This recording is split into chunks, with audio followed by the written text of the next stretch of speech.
اس کائنات کے سلسلے کو چلانے کے لیے کچھ انبیاء، کچھ خاص انسانوں کو مبعوث فرمایا۔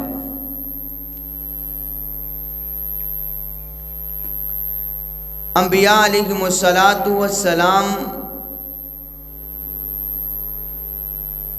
جب اس دنیا میں آئے، انہوں نے آ کر ہمیشہ سچ ہی کہا اور سچ کی باتیں کی۔ انہوں نے ہمیشہ امانت والے کام کیے اور امانت ہی لوگوں کو دکھائی۔ انبیاء علیہم السلام جب تشریف لاتے، آ کر لوگوں کو حقیقت سمجھانے کی کوشش کرتے۔ کچھ لوگ انبیاء علیہم السلام کی بات کو مان لیتے اور کچھ نہ مانتے۔ یہ سلسلہ چلتا رہا ہے۔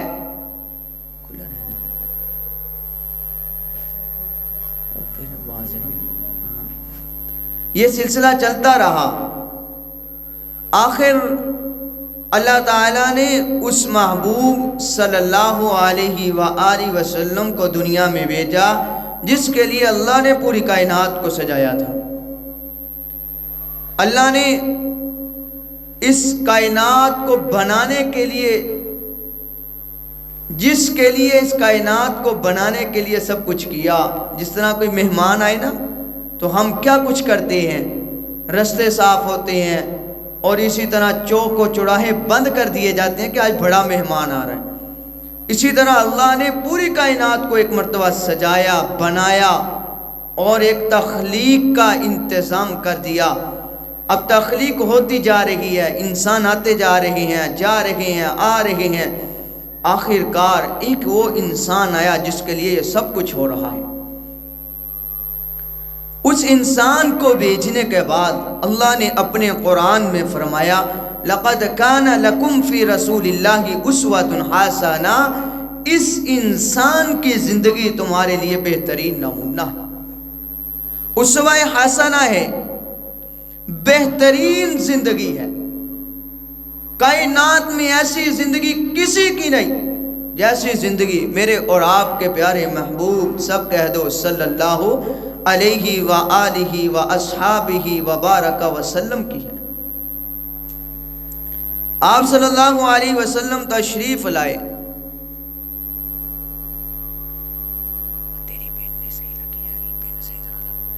آپ صلی اللہ علیہ وسلم تشریف لائے اور آپ نے آ کر ہمیں وہ زندگی دی جو دنیا میں بھی بہلائی ہے اور آخرت میں بھی بہلائی ہے، جو دنیا میں بھی نفع ہے اور آخرت میں بھی نفع ہے۔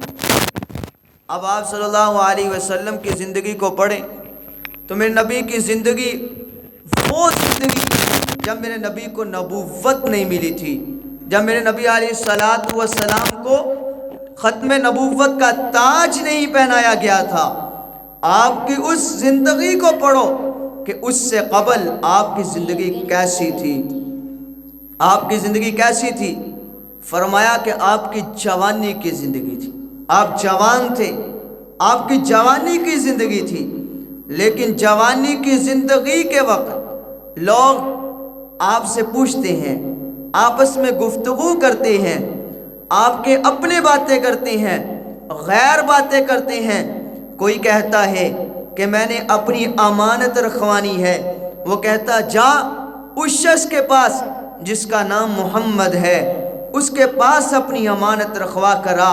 کوئی کہتا ہے کہ ہم نے اپنی پنچایت کا فیصلہ کروانا ہے، تو لوگ کہتے ہیں اس نوجوان کے پاس جاؤ جس کا نام محمد ہے۔ کوئی کہتا ہے کہ میں نے کچھ سیکھنا ہے، وہ کہتے ہیں جا اس پیغمبر کے پاس، اس نوجوان کے پاس جس کو ابھی نبوت نہیں ملی، جس کے سر پہ ابھی ختم نبوت کا تاج نہیں پہنایا گیا، اس پیغمبر کے پاس جا کر اس سے جا کر سیکھ کر آ۔ میں نے کہا دیکھ، ایک تو ہوتے ہیں اپنے، ایک ہوتے ہیں غیر۔ اپنے جو ہوتے ہیں وہ شریک ہوتے ہیں، غیر جو ہوتے ہیں وہ تماشا دیکھتے ہیں۔ آپ میرے پیغمبر کی زندگی کو پڑھ، جب میرے پیغمبر علیہ السلام کو اللہ نے نبوت کا تاج دیا جب یہ فرمایا کہ لا الہ الا اللہ تفلحون، اے لوگو تم لا الہ الا اللہ پڑھ لو گے کامیاب ہو جاؤ گے، ہمیشہ کے لیے کامیابی اسی کلمے میں ہے، لا الہ الا اللہ، اللہ کے سوا کوئی معبود نہیں، وہی سب کچھ کرنے والا ہے۔ آدم آئے آ کر کہا لا الہ الا اللہ، حضرت نوح آئے آ کر کہا لا الہ الا اللہ، موسیٰ علیہ السلام آئے آ کر ایک ہی کلمہ کہا لا الہ الا اللہ، عیسیٰ علیہ السلام تک جتنے نبی آئے ہیں، ابراہیم علیہ السلام آگ کے اندر ہے ایک آواز ہے لا الہ الا اللہ، موسیٰ علیہ السلام پانی کے اندر ہے ایک آواز ہے لا الہ الا اللہ، عیسیٰ علیہ السلام کمرے کے اندر سولی پہ لٹکانے کی کوشش کی جا رہی ہے، ایک آواز ہے لا الہ الا اللہ محمد الرسول اللہ، رسول اللہ صلی اللہ علیہ وسلم آئے ایک آواز ہے لا الہ الا اللہ۔ لوگوں یہ وہ کلمہ ہے جو نبیوں کو ملا، جو نبیوں نے آ کر دنیا کے ایک ایک کونے تک پہنچایا ہے۔ آج وہی کلمہ محمد مصطفیٰ لے کر پہاڑ کی چوٹی پہ کھڑے ہو کر فرما رہے ہیں لا الہ الا اللہ، پڑھ لو تم کامیاب ہو جاؤ گے۔ اب سارے وہاں کھڑے تھے، اپنے بھی تھے بیگانے بھی تھے، میں نبی نے ایک بات کی، فرمایا لوگوں اگر میں یہ کہوں اس پہاڑ کے پیچھے سے ایک جماعت آ رہی ہے، ایک لشکر آ رہا ہے جو تم پر آ کر حملہ آور ہوگا، کیا تم میری بات کی تصدیق کرو گے؟ صاحب نے کہا جی ہم مانتے ہیں کہ آپ امانت دار ہیں، آپ سچے ہیں، آپ جھوٹ نہیں بولتے، آپ خیانت نہیں کرتے، آپ کسی کو دھوکہ نہیں دیتے، آپ تو وہ ہیں حضور علیہ السلام کا چچا، آپ کا چچا۔ میں نے کہا وہ شریک ہوتا ہے، وہ تو نکتہ دانی کرتا ہے، وہ انسان کی غلطیاں نکالتے ہیں، وہ آپ کا چچا کھڑا ہو کر کہتا ہے میں مانتا ہوں تو وہ ہے جو آج تک کبھی جھوٹ نہیں بولا، آپ تو وہ ہیں جس نے آج تک کبھی بچوں کے ساتھ بازار میں نہیں کھیلے۔ آپ صلی اللہ علیہ وسلم کی صفات کو بیان کیا جا رہا ہے، تعریف کی جا رہی ہے۔ میں نے کہا آپ کی زندگی کیا تھی؟ آپ نوجوان تھے، آپ نوجوانی کی زندگی میں سچے تھے، آپ امانت دار تھے، آپ عبادت گزار تھے۔ آپ صلی اللہ علیہ وسلم کو امانت دار کہا گیا، آپ کو سچا کہا گیا۔ آپ صلی اللہ علیہ وسلم کو جب سچا کہا گیا تو میرے عزیز دوستو، کسی نے میرے نبی کو کہا اس کے اخلاق بہت اعلیٰ ہیں، کسی نے میرے نبی کو کہا یہ بہت سچا ہے، لیکن جب میرے نبی نے کہا کہ لا الہ الا اللہ پڑھ لو تم کامیاب ہو جاؤ گے، اب اپنے بیگانے بن گئے، ماننا شروع کر دیا۔ میں نبی علیہ السلام کے اخلاق کو چیک کرنا ہے، یہاں میں نبی کے اخلاق بولتے ہیں، کہیں میرے نبی کی امانت بولتی ہے، کہیں میرے نبی کا سچ بولتا ہے۔ میرے عزیز دوستو، میں بتانا یہ چاہتا ہوں کہ میرے نبی ابھی نبوت کا تاج نہیں ملا تھا، ختم نبوت کا سرپرائز میں نبی کے سر پہ نہیں رکھا گیا تھا۔ اس وقت میں نبی کی زندگی کیا تھی، میں نبی کی عمر کیا تھی؟ ہر نبی کو ختم نبوت کا جو تاج ملا وہ 40 سال کی عمر کے بعد ملتا ہے، میرے نبی کو بھی 40 سال کی عمر کے بعد تاج ملا، لیکن اس سے پہلے میں نبی کی زندگی کو چیک کرو۔ میں نبی امانت دار تھے، میں نبی سچ بولنے والے تھے، امانت دار۔ فرمایا لا ایمان لمن لا امانت لہ، اللہ کے نبی نے فرمایا وہ شخص جو شخص ایمانت دار نہیں وہ مومن نہیں، وہ مومن نہیں جو امانت دار نہیں۔ فرمایا والصدق الصدق ینجی والکذب یہلک، فرمایا کہ سچائی میں نجات ہے اور جھوٹ میں ہلاکت ہے۔ کس نے فرمایا؟ میں نبی علیہ السلام نے فرمایا۔ میں نبی کی زندگی میں سچائی تھی، میں نبی کی زندگی میں امانت تھی، میں نبی کی زندگی میں اخلاق تھا۔ کب؟ جب میں نبی علیہ السلام جوان تھے، بوڑھے نہیں ہوئے تھے، جوان تھے۔ آج کا جوان کہتا ہے ابھی تو جوان ہوں، کیا ہو گیا؟ میرے عزیز دوستو، آج زندگی کے دو چیزیں ہیں، دو چیزیں جو آج کے نوجوان پہ پائی جاتی ہیں، ایک دل کا ضیاع ہے اور ایک وقت کا ضیاع ہے، ایک دل کا ضیاع، ایک وقت کا ضیاع۔ دل کا ضیاع کیا ہے کہ ہم نے اپنی دنیاوی زندگی کو اپنی آخرت پر ترجیح دے دی، دنیا کے پیچھے، نفع کے پیچھے، مال کے پیچھے اپنی زندگی کو ضائع کرنے پہ لگے ہوئے ہیں۔ اپنے دل کو ہم نے یہ سمجھا رکھا ہے کہ اگر زندگی ہے مال کے ساتھ ہے، زندگی ہے آج نفع کے ساتھ ہے، دنیاوی نفع کے ساتھ، آخرت کا نفع نہیں، آخرت پر دنیا کو ہم نے ترجیح دے دی ہے۔ یہ دل کا ضیاع ہے۔ وقت کا ضیاع کیا ہے؟ وقت کا ضیاع لمبی لمبی امیدیں باندھ کر بیٹھے ہیں، ابھی تو بہت زندگی پڑی ہے، ابھی تو سفید بال ہیں، ابھی تو سیاہ بال ہیں، سفید ہو کے پھر دیکھا جائے گا، پھر وہ ہم عبادت کریں گے، پھر نماز پڑھیں گے، پھر قرآن پڑھیں گے، پھر اللہ کے سامنے سجدہ ریز ہو جائیں گے۔ میرے عزیزو، آج ہمارے اندر یہ دو بہت بڑی چیزیں پائی جاتی ہیں، ایک دل کا ضیاع، ایک وقت کا ضیاع۔ دل کا ضیاع دنیاوی زندگی کو آخرت کی زندگی پر ترجیح دینا، وقت کا ضیاع لمبی لمبی امیدیں باندھ کر اپنی زندگی کو خراب کرنا، اللہ کے حکموں کی خلاف ورزی کرنا۔ میرے عزیزو، یہ ہمارے اندر پایا جاتا ہے، یہ میرے نبی میں نہیں تھا۔ میں نبی کی زندگی کو پڑھ کے دیکھیں، میں نبی کی نوجوانی کی زندگی کو دیکھیں تو میں نبی کی نوجوانی کی زندگی دل کا ضیاع نہیں تھا۔ میں نبی علیہ السلام نے دنیا کو ترجیح نہیں دی، آخرت کو ترجیح دی، آخرت کو ترجیح دی۔ جو انسان آخرت کو ترجیح دیتا ہے وہ کبھی جھوٹ نہیں بولتا، جو آخرت کو ترجیح دیتا ہے وہ کبھی دھوکہ نہیں دیتا، جو آخرت کو ترجیح دیتا ہے وہ کبھی امانت میں خیانت نہیں کرتا، جو آخرت کو ترجیح دیتا ہے وہ اللہ کی عبادت کی خلاف ورزی نہیں کرتا، اللہ کے حکموں کی خلاف ورزی نہیں کرتا۔ اور اسی طرح وقت کا ضیاع ہے، لمبی لمبی امیدیں باندھی ہیں۔ اور میرے عزیزو، اللہ کا قرآن کہتا ہے فَأَمَّا مَن طَغَىٰ وَآثَرَ الْحَيَاةَ الدُّنْيَا، فرمایا کچھ لوگ وہ سرکشی کرتے ہیں، فرمایا کچھ لوگ وَآثَرَ الْحَيَاةَ الدُّنْيَا، دنیا کی زندگی کو ترجیح دیتے ہیں۔ آگے اللہ نے کیا فرمایا؟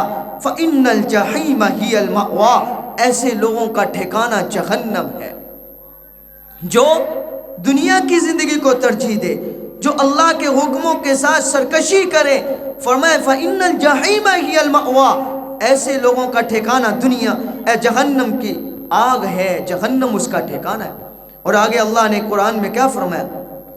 وَأَمَّا مَنْ خَافَ مَقَامَ رَبِّهِ وَنَهَى النَّفْسَ عَنِ الْهَوَىٰ فَإِنَّ الْجَنَّةَ هِيَ الْمَأْوَىٰ، فرمایا وَأَمَّا مَنْ خَافَ مَقَامَ، اور جس نے اپنے رب کے سامنے کھڑے ہونے کا خوف کیا، وَأَمَّا مَنْ خَافَ مَقَامَ رَبِّهِ وَنَهَى النَّفْسَ عَنِ الْهَوَىٰ، اور اپنی نفسانی خواہشات کو روکے رکھا، ترک کر دیا، نفسانی خواہشات کو پیچھے کر دیا۔ سب سے پہلی خواہش وہ اللہ کی خواہش ہے۔ میرے دوستو، زندگی کس کی ہے؟ یہ کس کی دی ہوئی زندگی ہے؟ یہ اللہ کی دی ہوئی زندگی ہے۔ یہ جسم یہ اللہ کا ہے، یہ زندگی اللہ کی ہے، پھر اپنی مرضی کیوں، پھر اللہ کی مرضی ہونی چاہیے۔ ہماری قدم قدم پہ اللہ کی مرضی ہو، اللہ کی مرضی کے خلاف کام نہ ہو۔ پھر اگر اللہ کی مرضی کے خلاف ہوگا پھر انسان اللہ سے سرکشی کرنے والا ہوگا۔ اب ایک والد ہے، وہ روزانہ کما کر اپنے گھر والوں کو کھلاتا ہے، آخرکار گھر والے اپنے باپ کے ساتھ سرکشی کریں، اس کے حکموں کی خلاف ورزی کریں، وہ باپ کیا کرے گا؟ وہ اس کو ٹھکانے لگا دے گا۔ اسی طرح اللہ فرماتے ہیں جو میرے ساتھ سرکشی کرے گا میں اس کو ٹھکانے لگا دوں گا، جہنم میں پھینک دوں گا۔ آگے فرمایا جو اللہ سے ڈرتا ہے اور سرکشی نہیں کرتا، اپنی نفسانی خواہشات کو ترک کر دیتا ہے، فرمایا فَإِنَّ الْجَنَّةَ هِيَ الْمَأْوَىٰ، ایسے لوگوں کا ٹھکانہ جنت ہے۔ میرے عزیزو، جنت ہے۔ اللہ نے نبی علیہ السلام نے فرمایا 5 چیزوں سے پہلے 5 چیزوں کو غنیمت جانو۔ یہ حدیث ہے، اس میں ایک بات کو لے کر چلوں گا۔ فرمایا کہ 5 چیزوں سے پہلے 5 چیزوں کو غنیمت جانو. ایک چیز جس میں فرمایا بڑھاپے آنے سے پہلے جوانی کو غنیمت جانو. آج بوڑھوں سے پوچھو جن کے سفید بال ہو چکے ہیں، اور ان سے پوچھو جن کی آنکھوں کا نور جا چکا ہے، ان سے پوچھو جس کے آج ہاتھ وہ ہلانے سے معذور ہو چکے ہیں، آج ان سے پوچھو جو چلنے سے معذور ہو چکے ہیں. ان کو اللہ نے وقت تھا، ان کو طاقت دی تھی، قوت دی تھی، وہ ہر کچھ کر سکتے تھے، لیکن سرکشی کر گئے، لیکن اللہ کی حکموں کی خلاف ورزی کر گئے. میرے عزیزو، جوانی ہے، فرمایا کہ جوانی کو بڑھاپے آنے سے پہلے غنیمت جانو. کیوں؟ اس لیے کہ جوانی میں اللہ نے طاقت دی ہے، قوت دی ہے. آج ایک نوجوان ہے، اس پر وہ ذمہ داریاں نہیں جو بڑھاپے میں ایک انسان پر ہوتی ہیں. وہ جس شادی ہو جاتی ہے، بچے ہوتے ہیں، میرے عزیزو ان کو بچوں کی فکر، بیویوں کی فکر، گھر کے کام کاج کی فکر ہے. لیکن نوجوان جس کی شادی نہیں ہوئی یا ابھی نئی نئی شادی ہے، ابھی اس پر کوئی ذمہ داری نہیں. اب وہ جو کچھ کر سکتا ہے وہ بعد میں نہیں کر سکتا. اللہ کے نبی نے اس لیے فرمایا کہ غنیمت جانو. غنیمت کتنی بڑی بات کی کہ غنیمت جانو. اب نوجوان ہے، غنیمت جان. کتنے کتنے بڑے نوجوان دنیا میں گزر کر گئے. 17 سال کا نوجوان جس کا نام معاذ تھا، معوذ تھا، نوجوان تھے. غزوہ بدر کا معرکہ جب رسول اللہ صلی اللہ علیہ وسلم نے سب سے پہلی جنگ لڑی، میرے نبی علیہ السلام کی اس جنگ کے اندر یہ دونوں آتے ہیں، نوجوان ہیں. آ کر کہا، حضرت عبد الرحمن بن عوف رضی اللہ تعالیٰ عنہ فرماتے ہیں کہ میرے پاس آ کر کھڑے ہو گئے. آ کر یہ کہتا ہے، چچا جی مجھے بتاؤ وہ شخص کہاں ہے جس نے میرے نبی کی گستاخی کی، جس کا نام ابو جہل ہے، وہ کدھر ہے؟ آج اس کو میں نہیں چھوڑوں گا. آج میرا سایہ اس کے سائے کے قریب جائے اور وہ مجھ سے بچ جائے یا میں اس سے بچ جاؤں، یہ نہیں ہو سکتا. حضرت معاذ رضی اللہ تعالیٰ عنہ ابھی قریب کھڑے تھے کہ ایک دوسرا نوجوان آیا، ابھی 17-16 سال کی عمر ہے. آ کر کہتا ہے، چچا جی مجھے بتاؤ وہ کہاں ہے شخص جو میرے نبی کی گستاخی کیا کرتا تھا. حضرت عبد الرحمن بن عوف رضی اللہ تعالیٰ عنہ روایت کرتی ہیں، فرمایا کہ میں نے کہا وہ دیکھو وہ ہے ابو جہل. کہا کہ اچھا یہ ابو جہل ہے. قریب گئے، جا کر اس کو حملہ کر دیا اور دنیا کو بتا دیا کہ جو میرے نبی کا گستاخ ہے، جو اسلام کا سب سے بڑا دشمن ہے، اس کو قتل کرنے والے یہ نوجوان تھے، کوئی بوڑھا نہیں تھا. یہ نوجوان کی زندگی ہے. آج کا نوجوان عیش و عشرت میں زندگی گزارنے والا، اپنے دل کا ضیاع کرنے والا، اپنے وقت کا ضیاع کرنے والا. میرے عزیزوں کب تک کرو گے؟ کب تک اپنا دل کا ضیاع کرو گے؟ کب تک اپنا وقت کا ضیاع کرو گے؟ خدا را اپنی زندگیوں کو سنبھالو. خدا را اپنی زندگیوں کو بناؤ.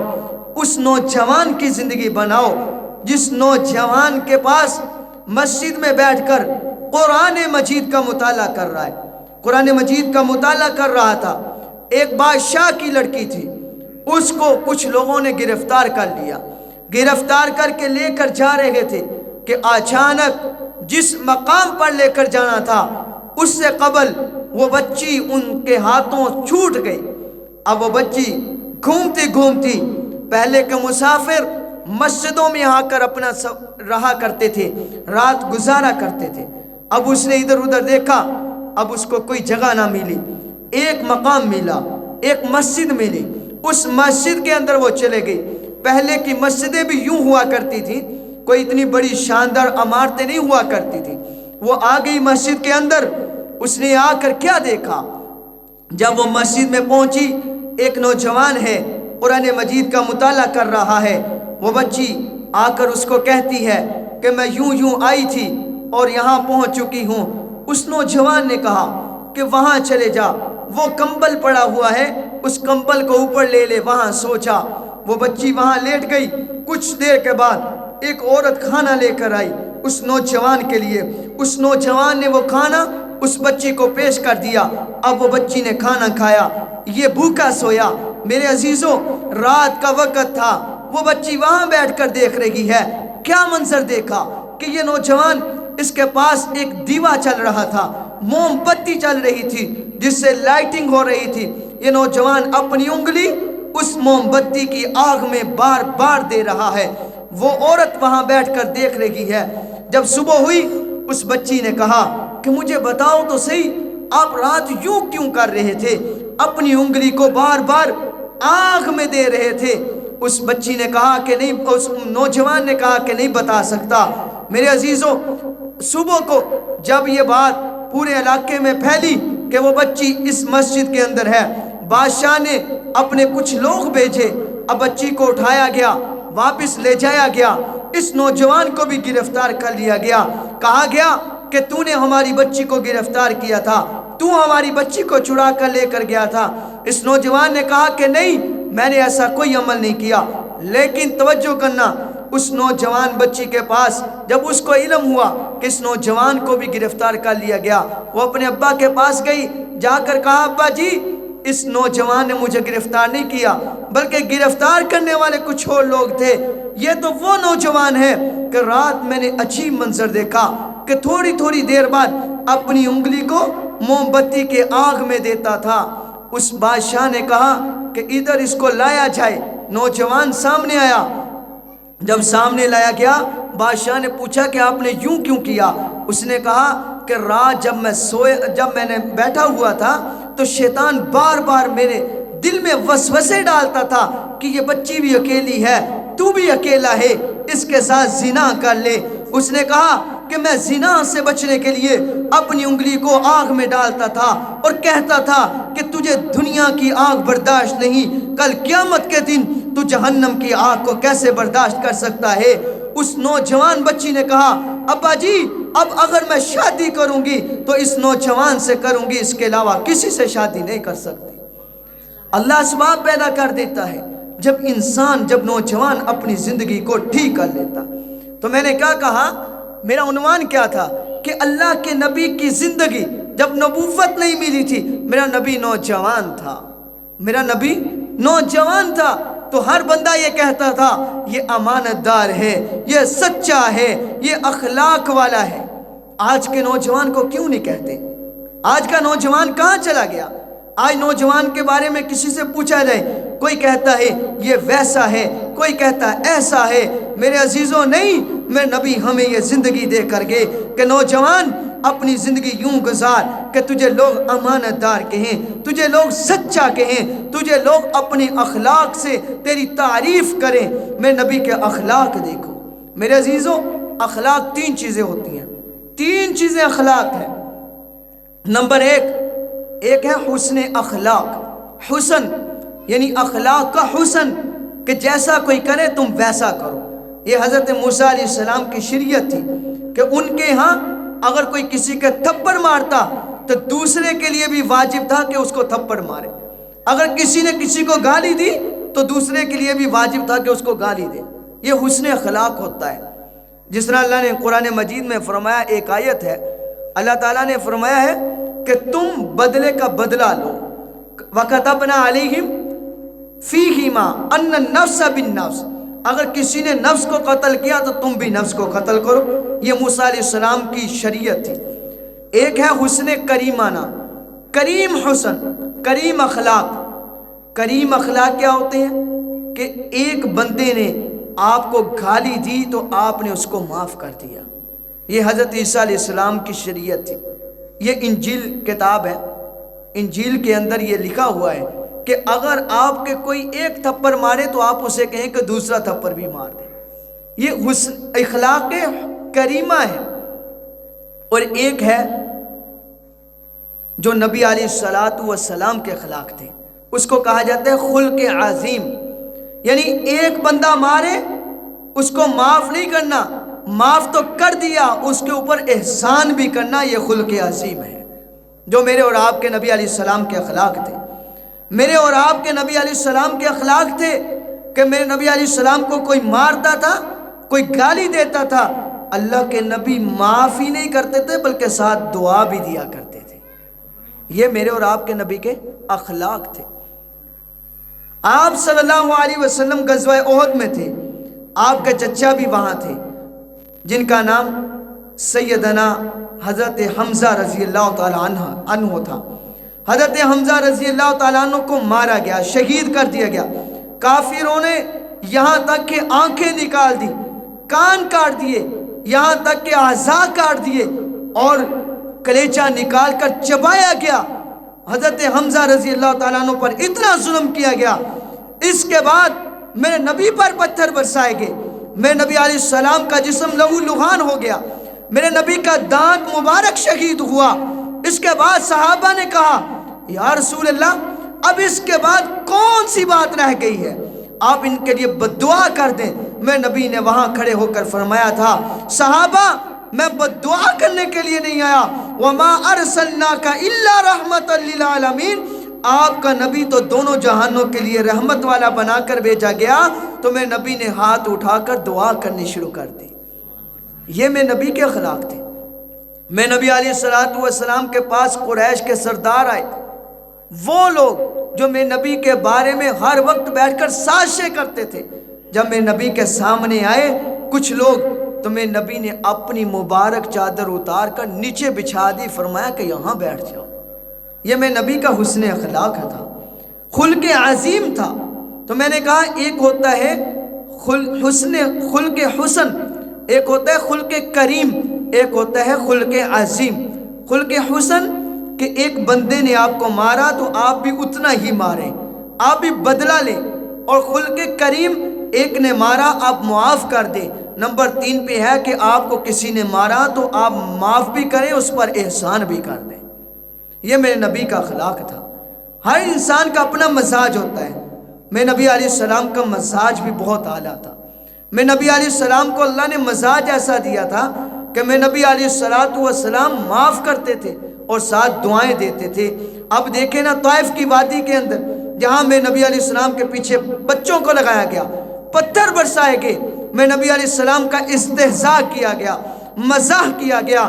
اس کے بعد اللہ تعالیٰ نے جبریل امین علیہ السلام کو بھیجا، جبریل جی یا رب جلیل جاؤ جا کر میں نبی علیہ السلام سے کہو اجازت دو ہم 2 پہاڑوں کے درمیان ان کو پیس کے رکھ دے۔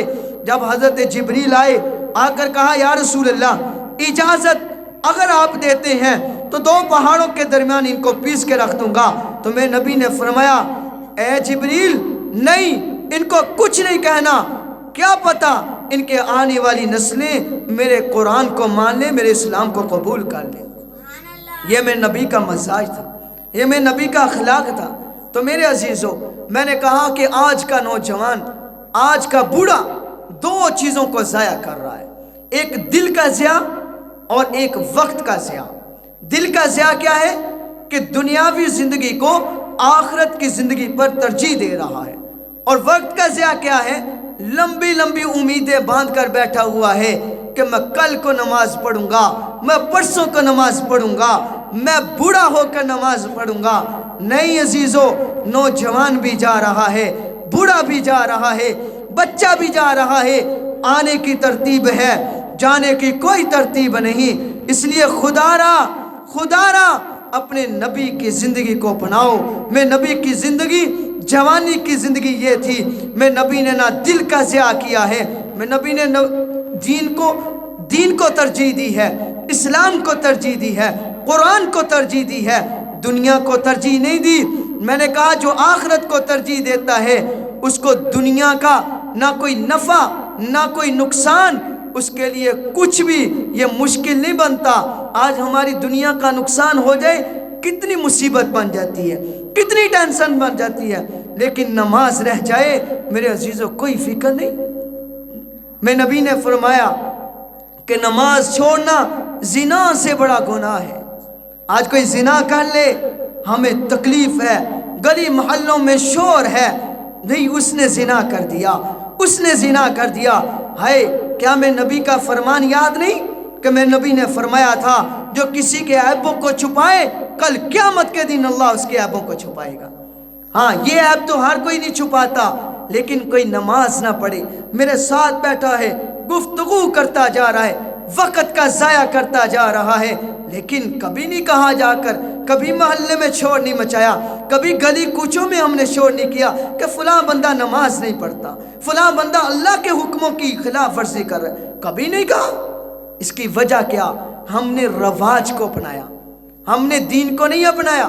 اگر ہم نے دین کو اپنایا ہوتا تو گلی کوچوں میں یہ آواز ہوتی جیسے صحابہ اکرام کے زمانے میں ہوا کرتی تھی، اہل بیت کے زمانے میں ہوا کرتی تھی۔ اگر کسی کی ایک نماز رہ جاتی تو پورے محلوں میں یہ آواز ہوتی تھی، آج فلاں بندے نے نماز نہیں پڑھی۔ تو صحابہ اکرام حضور کے پاس پیش ہو جاتے، یا رسول اللہ یہ بندہ آج مسجد میں نہیں آیا، پوچھا تو جائے کیا وجہ ہے؟ تو پوچھا جاتا تھا، لیکن آج کیوں نہیں پوچھا جاتا؟ آج یہ کیوں شور نہیں ہے؟ میرے بھائی، آج ہم نے نبی کی زندگی کو چھوڑ دیا، ہم نے غیروں کی زندگی کو اپنا لیا۔ خدا را یہ جو بات ہے جو اللہ نے قرآن میں فرمائی وَإِنَّكَ لَعَلَىٰ خُلُقٍ عَظِيمٍ، آپ کا نبی یہ خلق عظیم تھا، آپ کا نبی یہ آپ کے لیے ایک اسوہ حسنہ ہے، ایک زندگی ہے۔ اپنی زندگیوں کو اپنی نبیوں کی زندگی جیسا بناؤ۔ اللہ تعالی ہمیں عمل کرنے کی توفیق عطا فرمائے۔ وآخر دعوانا ان الحمد للہ رب العالمین۔